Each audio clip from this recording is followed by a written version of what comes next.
Back.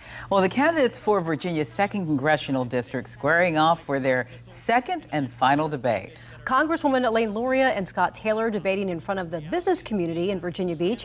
News 3 reporter Brendan Ponton shows us the highlights. Once again from the get-go, Republican Scott Taylor going after his opponent, Democratic Congresswoman Elaine Luria, this time on her investments. I don't even understand how a U.S., especially right now, a U.S. Congresswoman would invest in Chinese manufacturing. I support this country. But Luria quick to strike back. But if you want to talk about personal finances, if you want to talk about your bankruptcy, about your millions of dollars in judgments against you, I don't have a bankruptcy. Mr. Taylor, this is Ms. Luria's response. You have 10 more seconds. Yes, about your failure to pay your property taxes on time, we can do that. The two meeting up for their second and final debate this afternoon at the Marriott at the Virginia Beach oceanfront.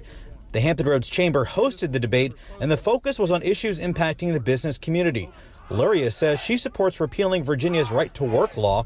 The law says you don't have to pay union dues in order to work. I find it disqualifying, period, if you support taking that away from businesses. I find it insane that you would force someone to pay money to a union if they don't want to.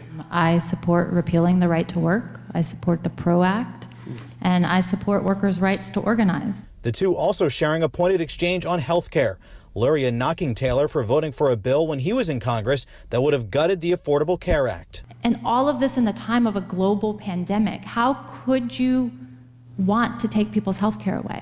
Well, I don't, Mrs. Luria, and I never have. I know you've been getting a lot of mileage out of that dumb talking point with pre-existing conditions. A new poll out from Christopher Newport University says Luria is up 7 on Scott Taylor, but Taylor isn't buying it. I think it's a close race, and I think that it's going to all come down to turnout, and ultimately I believe that the president will win this district and then I will win as well. And we've just worked hard. We've been everywhere. We've talked to people. Our phones are on. Our doors are open.